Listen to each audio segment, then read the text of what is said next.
Merci de votre attention, madame, monsieur. L'actualité ce soir, la visite officielle du président Faure Gnassingbé en Allemagne.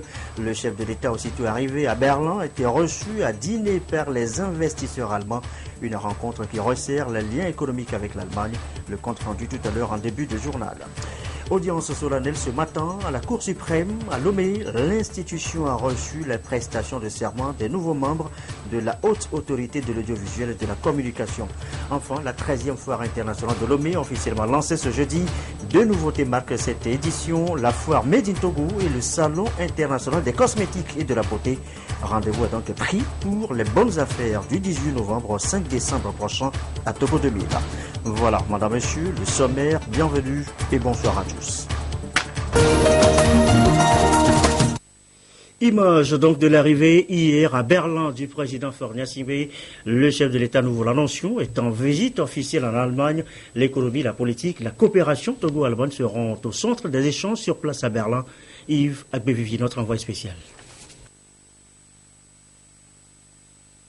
Berlin, une des plus grandes métropoles de l'Union européenne, la capitale de la République fédérale d'Allemagne, le président togolais Faure Gnassingbé a été reçu par une importante délégation constituée des autorités des affaires étrangères et militaires allemandes et des diplomates des pays africains dans le pays.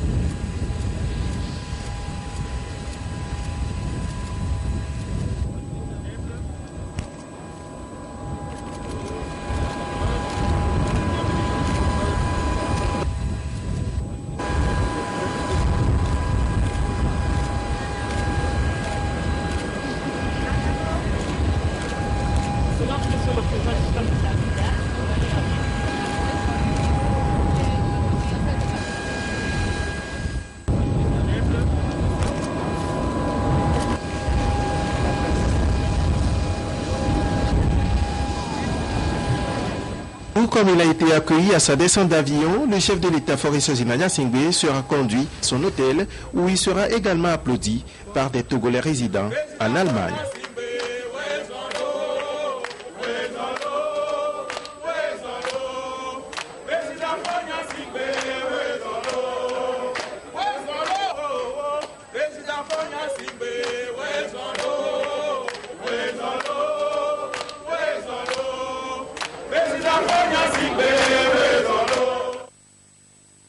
L'économie, l'un des enjeux de cette visite, disions-nous, et aussitôt arrivé donc à Berlin, eh bien, le chef de l'État a été convié à dîner par un groupe des investisseurs allemands, une occasion que le président Faure Gnassingbé n'a pas manqué de saisir. Le compte rendu, Yves Agbevivi.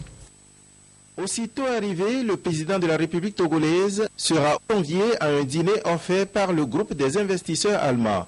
Un dîner qui a servi de cadre d'échange entre les investisseurs allemands et la diaspora togolaise en Allemagne d'une part et le chef de l'État Faure Gnassingbé. Si au terme des échanges, les dirigeants et investisseurs allemands ont rassuré le chef de l'État d'accompagner le Togo mieux investi dans ce pays qu'il croit être capable de se forger un demain plus reluisant dans tous les secteurs, sans exception, c'est dû à l'argumentaire très convaincant du numéro 1 togolais qui a dressé un bilan des efforts accomplis dans les différents secteurs que sont entre autres les infrastructures, l'énergie, le secteur social et dans l'agriculture, ce dernier qui depuis un certain temps se mécanise avec des mesures d'accompagnement offertes aux producteurs vulnérables.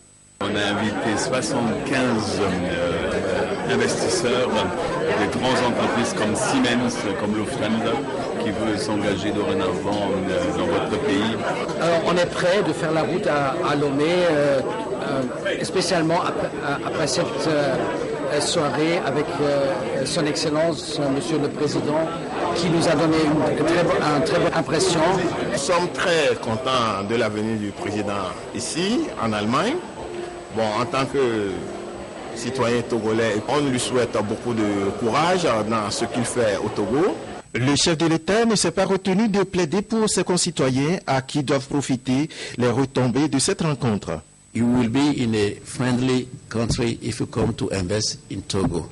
We are a small country, a small government. We have the willingness and we can adjust and be flexible to be competitive. we are all fighting to attract investors in Africa. But we are blessed by the peace and security that we are enjoying. Unfortunately, it's not the same in all the other countries. I think we have a good opportunity here in our country, and if you come, you will not be deceived. So maybe you will be disappointed that I'm not saying specifically what we need, but it just means that we need everything in our country. Le séjour du chef de l'État, Forressos Inanya Singwe, en territoire allemand se poursuit et bien d'autres négociations ne tarderont pas à suivre cette dernière. Et à la fin de cette rencontre, eh bien, les investisseurs allemands ont offert au chef de l'État, vous allez le voir, cette statuette représentant un ours debout. C'est le symbole de la ville de Berlin, signe de la qualité des échanges entre les deux parties. On l'a vu donc tout à l'heure. Voilà les images donc de ce cadeau offert donc au chef de l'État actuellement en visite officielle en Allemagne. Et justement, c'est une visite destinée à resserrer les liens de coopération entre le Togo et l'Allemagne, une coopération vieille de plusieurs années déjà. On refait le point ce soir avec Aimé Abalo. Après presque 20 ans de suspension, l'Allemagne et le Togo ont repris fin 2011 la coopération au développement. Sur la base d'excellentes relations d'amitié et de partenariat, l'Allemagne soutient le processus de démocratisation, de croissance économique et de stabilisation du Togo. Engagement renouvelé tous les 2 ans sur le plan financier et technique pour la réalisation de projets de développement. Suite à la signature le 9 décembre 2011 d'un protocole d'entente, les deux pays se sont accordés sur un programme de coopération dans les 3 pôles prioritaires ci-après. La formation technique et professionnelle et l'emploi des jeunes, le développement rural, y compris l'agriculture, puis la décentralisation et la bonne gouvernance. C'est ainsi qu'au terme des négociations intergouvernementales tenues les 26 et 27 juin 2012 à Lomé, l'Allemagne a alloué au Togo une enveloppe financière de 26 millions d'euros, soit plus de 17 milliards de francs CFA, pour la réalisation des programmes suscités qui ont démarré en novembre 2012. S'en est suivi une phase de consolidation de ces projets, 40 millions d'euros, l'équivalent de 26 milliards 200 millions de francs CFA. En dehors des pôles prioritaires sus-mentionnés, l'Allemagne a financé à hauteur de 16,467 millions d'euros le projet d'aménagement du petit contournement de Lomé, le tronçon numéro 2. La partie togolaise y a contribué à hauteur de 2 millions d'euros. Année 2013, 5 millions d'euros sont alloués au Togo dans le contexte du Fonds spécial pour l'énergie et le climat afin de réhabiliter surtout les forêts. Un inventaire forestier est actuellement en cours au Togo. Sur le plan militaire, un accord conclu en 1987 permet un échange d'expériences. Les militaires togolais prennent part à des formations et stages en Allemagne. La langue allemande sera bientôt introduite dans la formation au collège militaire de Chichao. De plus, le ministère fédéral allemand de la coopération économique et du développement, le BMZ, soutient 9 projets de promoteurs privés togolais à hauteur d'environ 678 000 euros et appuie également la mise en place d'un système moderne de justice pour mineurs. En outre, l'Allemagne intervient également dans le contexte de la coopération multilatérale. À titre d'exemple, sur les 216 millions d'euros accordés au titre du 11e FED par l'Union européenne au Togo, la part allemande s'élève à environ 20,6%. Au niveau des programmes régionaux, 32,5 millions d'euros sont réservés au Togo au titre du programme dénommé Système d'échange d'énergie électrique ouest-africain en soutien aux interconnexions électriques respectueuses de l'environnement en Afrique de l'Ouest. 11,5 millions d'euros sont accordés au Togo depuis 2012 pour la réhabilitation de la centrale hydroélectrique de Nangbeto. Le même montant est accordé au Bénin. Sans oublier l'appui aux cultivateurs de cacao afin d'améliorer durablement leurs revenus, un projet cofinancé avec l'Union européenne. De plus, concernant les fondations allemandes, le BMZ apporte son concours au programme de la fondation Friedrich Ebert et ceux de la fondation Hans Edel à hauteur d'environ 853 000 euros et 703 000 euros. Cette intervention prend aussi en compte les activités religieuses. L'Association protestante de coopération pour le développement et l'Agence catholique allemande d'aide au développement sont accompagnés dans différents domaines tels que le développement rural, la sécurité alimentaire, la promotion des femmes, la société civile, les enfants et les petits paysans. Les derniers projets lancés par le gouvernement de la République fédérale d'Allemagne en faveur du Togo sont intitulés « Un seul monde sans fin » et « Renforcement des systèmes de santé de base au Togo » avec des fonds respectifs de 9,40 millions d'euros et 5 millions d'euros. Quant au programme « Plus de place au sport, 1000 chances pour l'Afrique », il est financé à hauteur de 9 millions d'euros en faveur de plusieurs pays d'Afrique, dont le Togo. Par ailleurs, des volontaires allemands interviennent également au Togo dans l'éducation, la santé ou encore la formation des personnes handicapées. Avril 2016, Une délégation de parlementaires et d'hommes d'affaires allemands s'est rendue à Lomé. Les échanges avec la partie togolaise consacrent une nouvelle ère de partenariat, le printemps de la coopération germano-togolaise. Le point sur la coopération Togo-Allemagne, Aimé Ebalo. Autre sujet évoqué, la prochaine réunion régionale du comité d'orientation stratégique de la coopération européenne en Afrique de l'Ouest. Le chef du gouvernement a été informé ce jeudi. C'est au cours d'une audience qu'il a accordée à Nicolas Berlanga Martinez, l'ambassadeur de l'Union européenne au Togo. Les précisions au micro de Antoinette Omao-Vavo. Cette audience a été dirigée surtout sur les dernières informations que j'ai eu l'honneur de passer au Premier ministre sur la tenue d'une grande réunion régionale les 23 et 24 juin à Lomé. C'est une réunion qui s'appelle le comité d'orientation stratégique de la coopération européenne dans l'Afrique de l'Ouest. C'est une réunion qui va avoir la présence de deux présidents des commissions de la CEDEAO et de la UEMOA, plus des autorités ministérielles de tous les pays de l'Afrique de l'Ouest et des autorités de même rang au niveau européen. C'est une grande rencontre. C'est la première fois depuis quelques années que cette réunion a lieu en Afrique de l'Ouest, notamment ces réunions ont lieu à Bruxelles, en Europe.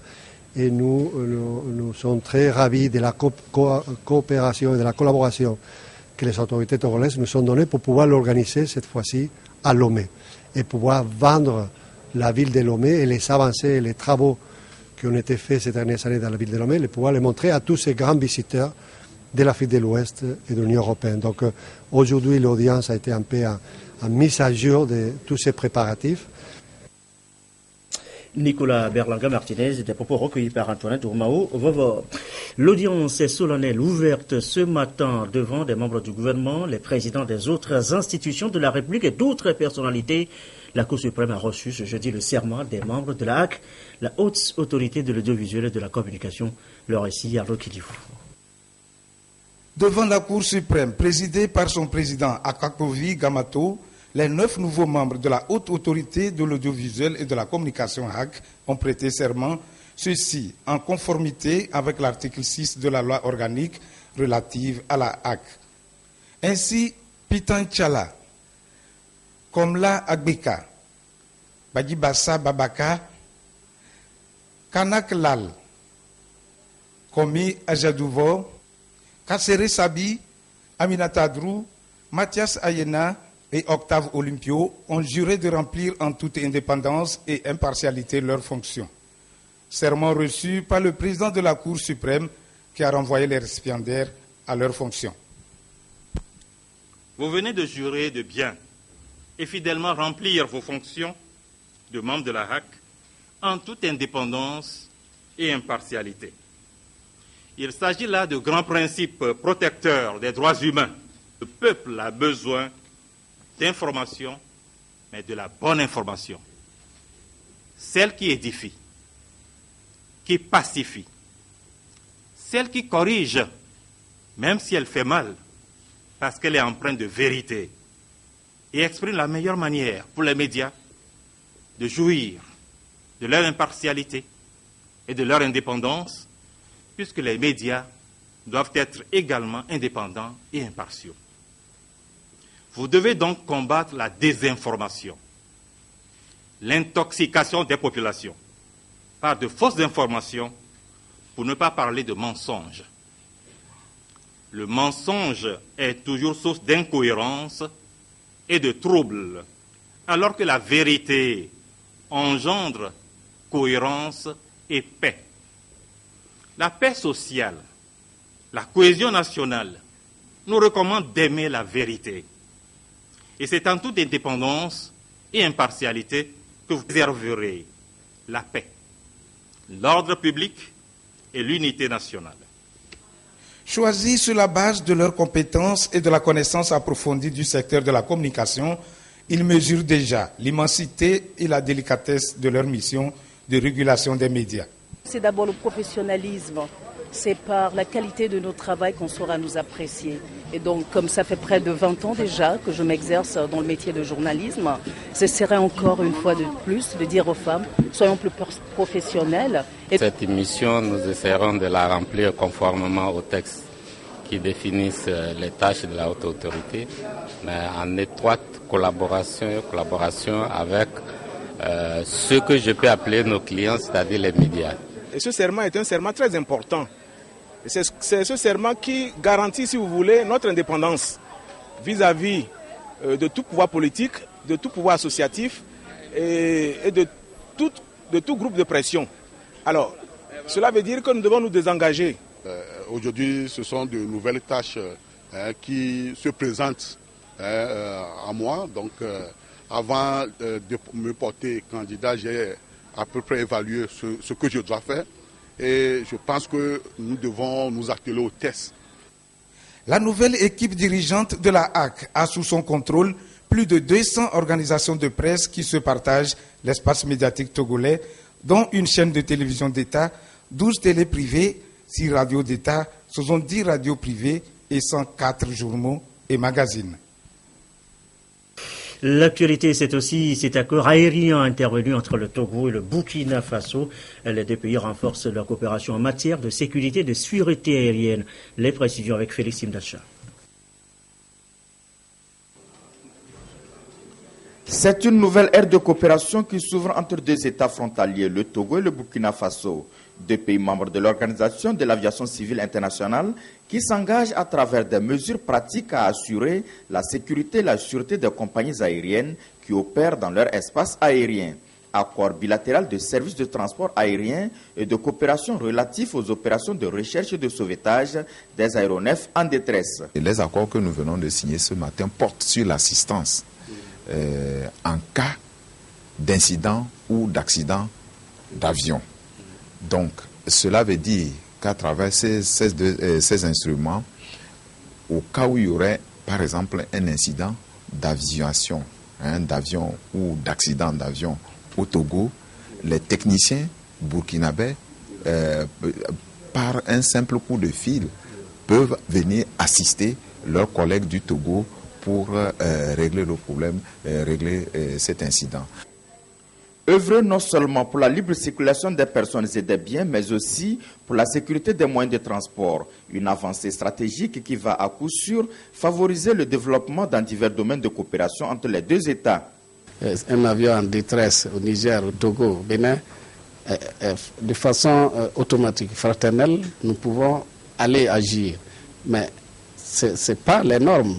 Il faut au moins qu'il y ait des documents, parce qu'aujourd'hui nous sommes dans un monde où c'est les documents, les traçabilités qui comptent.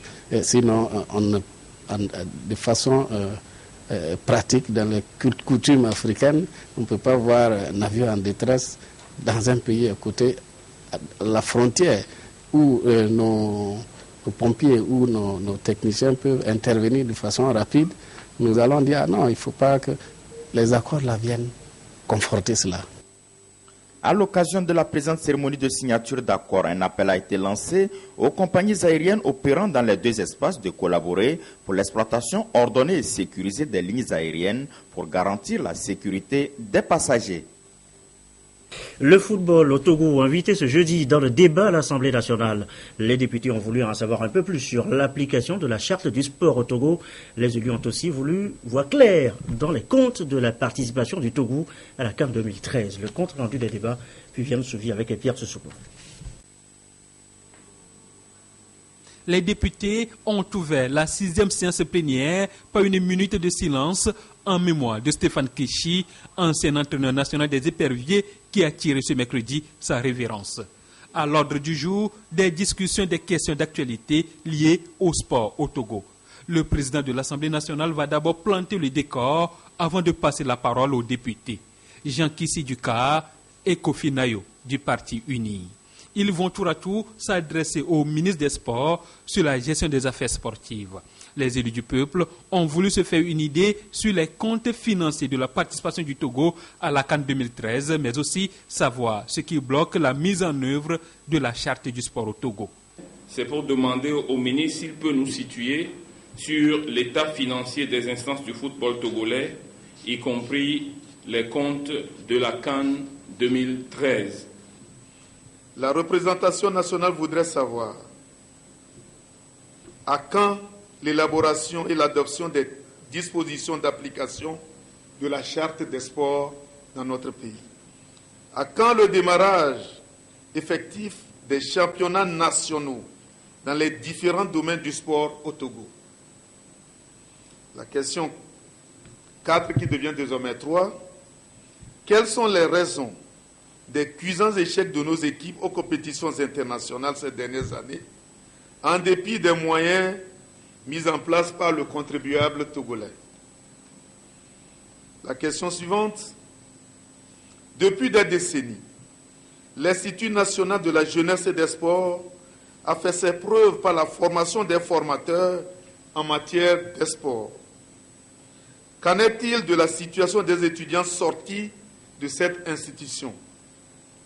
Et quelles sont les perspectives d'avenir en ce qui concerne l'Institut national de la jeunesse et des sports? Des questions qui ont lancé le débat. Et le ministre de la Communication, de la Culture, des Sports et de la Formation civique va rassurer, point par point. Honorables députés, chaque année, le ministère chargé des Sports signe une convention d'objectifs avec les fédérations et une clé de répartition permet d'affecter un pourcentage de la subvention à chaque fédération au vu des activités sportives de l'année écoulée et celles programmées pour l'année suivante.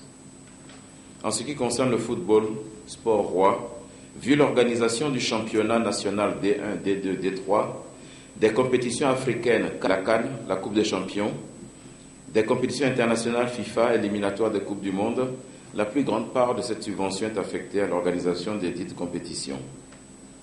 Le déblocage des fonds se fait sur présentation du devis de chaque activité et les rubriques de ces budgets sont gérées par la direction du budget du ministère chargé des Finances. En ce qui concerne le championnat national D1 et D2, la subvention de l'État aux clubs de D1 et D2 est également budgétisée et mise à la disposition de ces clubs directement par le ministère chargé des sports avant le démarrage des championnats nationaux. Ceci depuis très peu de temps. Avant, c'était la FTF qui recevait cette subvention, à charge pour elle de les redistribuer aux clubs. Ce n'était pas forcément fait, ou c'était fait à la tête du client. Quant à la gestion de l'équipe nationale des éperviers seniors, les bases de l'utilisation du fonds de l'État pour chaque match CAN, FIFA, ont été définies par un arrêté interministériel des ministres chargés des sports et des finances en ce qui concerne les primes de campement, les primes de match gagné ou match nul et match gagné au Togo ou à l'extérieur du Togo. Pour le championnat d'Afrique des Nations, le CHAN, concernant les joueurs évoluant en Afrique et les coupes africaines des clubs champions et vice-champions, des fonds prévus dans la subvention aux activités sportives sont alloués pour le CHAN suivant le budget de match en aller-retour et un forfait de 5 millions pour aider les deux clubs qui représentent le Togo. Monsieur le Président, honorables députés, concernant la situation des comptes de la CAN 2013 en Afrique du Sud, 2 cabinets d'audit ont été commis par le ministère chargé des Finances. Il s'agit des cabinets de ZIC et KPMG. Lors de la présentation des rapports intérimaires, certaines anomalies inexpliquées ont été décelées. Il avait été alors demandé à la commission de mobilisation des fonds de la CAN 2013 d'apporter des éclaircissements et des précisions sur ces comptes. Le rapport définitif n'a pas encore été déposé au ministère et ni au ministère des Finances. Quelle est la perspective d'avenir en ce qui concerne l'INJS? L'INJS, Institut national de jeunesse et sport, est actuellement rattaché à l'université de Lomé avec la co-tutelle des ministères chargés de l'enseignement supérieur et des sports. Pourquoi? C'est que les diplômes délivrés par l'INJS sont reconnus par le CAMES. Donc, et nous avons des chercheurs, des étudiants-chercheurs, des doctorants. Donc ça ne pouvait plus rester sous la coupe du ministère de la Jeunesse et des Sports seul. La première priorité assignée à l'INJS est la formation en quantité suffisante des enseignants permanent de l'INJS au troisième cycle. La deuxième priorité, c'est l'ouverture de cycles professionnels des professeurs certifiés d'EPS et d'inspecteurs de la jeunesse et des sports. La troisième priorité étant la formation massive des enseignants d'EPS pour les collèges et les lycées du Togo. La quatrième priorité, c'est la formation des encadreurs de sport, performance et management du sport, et des animateurs des activités physiques et sportives, entraîneurs, encadreurs d'animation sportive pour les différentes structures sportives. La cinquième priorité, c'est de faire de l'INJS un pôle d'excellence de formation des encadreurs des activités physiques et sportives avec la signature d'un partenariat avec les fédérations sportives nationales et internationales. C'est donc une séance plénière qui a permis aux députés d'être mis au parfum de l'évolution du secteur des sports au Togo. Un secteur qui, en croit l'émissaire du gouvernement, annonce des réformes qui devront relever le niveau des activités sportives au Togo. D'ici le mois d'août 2016, devront débuter les championnats de première et de deuxième division conformément au calendrier de la CAF et de la FIFA. Voilà, les députés qui se réunissent à nouveau pour la 7e séance plénière de la première session ordinaire de l'année. Ce sera demain, vendredi 10 juin 2016, à 9h au Palais des Congrès de l'Assemblée nationale.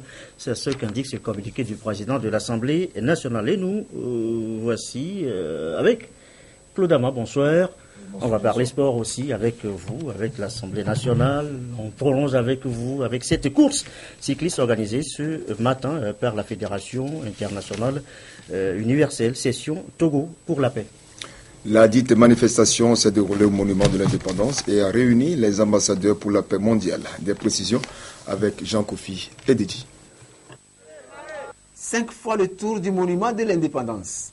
Une activité sportive des ambassadeurs pour la paix universelle qui cherche à promouvoir la culture de la paix pour l'ensemble des membres de la communauté à travers le respect des droits fondamentaux des humains. Le cyclisme, ce n'est pas un hasard pour les ambassadeurs de faire commencer ce tour depuis le Cap de Bonne-Espérance en Afrique du Sud. C'est une communication, une connexion. Les pays sont connectés avec les cyclistes. Alors les cyclistes font le tour. Ils amènent les drapeaux à la frontière, les drapeaux d'unification, les drapeaux de paix au niveau des frontières. Et les pays concernés prennent ce drapeau et dispatchent le drapeau un peu partout dans le monde. Les idéaux de la Fédération pour la paix universelle reposent sur 5 principes fondamentaux. Cette fédération milite pour briser les barrières entre les peuples et veut réparer les rapports entre les hommes en rassemblant les races, les nations et les religions comme membres d'une famille humaine universelle. Pour être en paix, il faut que ton entourage soit en paix. Et lorsque ton entourage est en paix, tu peux dormir tranquillement. À tous ceux qui ne sont pas ici, nous disons la culture de l'amour, de la paix. Il faut aimer son prochain, il faut vivre pour les autres. Ce fondement qui nous interpelle tous doit être pour nous une occasion pour le monde entier de faire des réflexions profondes afin d'éliminer les pratiques sociopolitiques non démocratiques, l'extrémisme, le terrorisme néfaste à la société humaine. Réconcilions-nous pour la paix. Réconcilions-nous pour la paix. Réconcilions-nous pour la paix. Et nous avons la ferme conviction que la génération future continuera à fleurir cet héritage de tous les âges pour l'harmonie du monde. La Fédération pour la paix universelle est créée en 1999 et est implantée dans 194 nations de par le monde. Voilà, donc la paix avec le cyclisme. Parlons maintenant de diplôme avec le football, avec la première promotion de l'examen de la licence B CAF. Résultat connu depuis hier. Claude Ama. 100% des candidats ayant postulé à cet examen ont été retenus. Ils ont reçu leur diplôme de fin de stage en présence du président de la Fédération togolaise de football, Martin Sandani Mankoubi. Ils sont une quarantaine d'entraîneurs de première et deuxième division à recevoir leur diplôme de licence BCAF issu du stage qui s'est déroulé du 8 au 21 février 2016 à Lomé. Ce stage qui a accouché d'une promotion baptisée Promotion Guy Akpovi, président de la Fédération togolaise de football, a enregistré des résultats encourageants. 92% des candidats ont la moyenne en théorie, 85 et 72% en médecine sportive et loi de jeu, tandis qu'en pratique, il y a eu 100%. Des résultats que le directeur du stage juge satisfaisants. Il faut l'avouer, le niveau est bon parce que ça fait 3 ans qu'on a commencé cette formation. Les gens s'améliorent. Bon, il y a certains qui se cultivent, qui vont sur les internets, certains qui ont eu les programmes des autres pays, ce qui fait que le niveau s'améliore. Le président de la FTF, le colonel Guiapovi, parrain de cette première promotion, a prodigué d'utiles conseils aux récipiendaires et les a exhortés au travail bien fait. Il a profité de l'occasion pour rendre hommage à Stéphane Keshi, ancien sélectionneur des éperviers du Togo, décédé le 8 juin 2016. Stéphane Keshi, il a été un grand homme pour le football togolais. Je voudrais, à cette occasion, juste demander à Dieu de le prendre dans sa maison parce qu'il est très cher pour nous. Nous souhaitons tout simplement nos condoléances à la famille éplorée.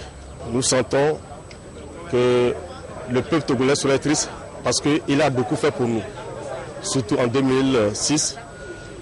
C'est grâce à lui que nous sommes allés à la Coupe du Monde. Seuls les candidats ayant obtenu une moyenne supérieure ou égale à 14 sont habilités à postuler pour la licence ACAF. L'examen de la deuxième promotion de la licence BCAF est prévu pour le mois de juillet. Et Claude, on va clôturer cette page des sports avec le conseil d'administration du comité national olympique du Togo qui a eu lieu mardi dernier au siège de la dite institution. Au centre des échanges, la participation de notre pays aux Jeux Olympiques de Rio, l'Assemblée générale extraordinaire et ordinaire du CNOT en juillet, le nouvel emblème et la nouvelle dénomination du CNOT, entre autres. Tout ceci sous le regard de Tchempiou Teba. Au lieu de Comité national olympique togolais, lire désormais Comité national olympique du Togo. L'emblème du comité qui porte jusque-là la flamme olympique change aussi pour n'être plus que ceci. Les Jeux olympiques prévus du 5 au 21 août prochain à Rio au Brésil, le congrès électif du Comité national olympique du Togo, ramené de juin 2017 à décembre 2016, en vue de se conformer aux Olympiades, et la candidature du médaillé de bronze au JO, Benjamin Boupeti, à la commission des athlètes du CIO. Voilà, entre autres, les sujets autour desquels a tourné ce conseil d'administration de l'entreprise olympique du Togo. Nous avons annoncé que l'Assemblée générale ordinaire et extraordinaire du comité olympique va se passer au mois de juillet. Et lors de cette Assemblée générale extraordinaire, nous souhaitons faire des modifications au niveau des textes du comité olympique pour fixer de manière très claire dans nos textes quand commence le mandat du bureau exécutif et quand finit le mandat du bureau exécutif. Toutes les fédérations qui sont déjà en fin de mandat, on leur a demandé de tout faire pour pouvoir faire le congrès et être à jour pour pouvoir participer à ce congrès du Comité national olympique togolais. Des décisions auxquelles adhèrent les fédérations nationales sportives. On est très satisfait par rapport à tout ce qui a été dit, par rapport au point relatif à l'organisation des élections au niveau des fédérations. Nous pensons aussi que c'est une bonne chose. Comme ça, toutes les fédérations seront en norme, comme au niveau du CIO, comment cela se passe. Et il faudrait aussi que le Comité national olympique nous accompagne. Les journées olympiques nationales sont prévues les 25 et 26 juin à Bassara et Sokoudé. Le conseil d'administration du CNOT s'est terminé par la remise de diplômes de fin de stage à Maboudou Bertin et à Wito Kokou, respectivement entraîneurs de handball et de badminton. Dernière info de cette page des sports pour boucler définitivement votre page ce soir, Claude. Oui, Gerson, le 16e championnat militaire et paramilitaire de handball connaîtra son apothéose demain à 15h au stade du sport de Lomé de handball avec la grande finale gendarmerie marine. En titre tout à l'heure, du 18 novembre au 5 décembre prochain, Lomé va abriter la 13e foire internationale du Togo 2002 nouveautés, à savoir donc pour cette édition, la foire Made in Togo et le salon international des cosmétiques et de la beauté. Nous reviendrons en images sur cette information dans nos éditions de demain. Autre rendez-vous à noter, c'est ce soir à partir de 21h tout à l'heure, Jeudi Femmes, l'émission de Lise Diamier est consacrée ce soir à un thème assez particulier. Belle avec mon handicap, Lise Diamier tout à l'heure à 21h. Fin de cette édition, je vous souhaite une belle soirée avec beaucoup de fraîcheur ce soir. Il a plu toute la journée sur Lomé. Belle soirée.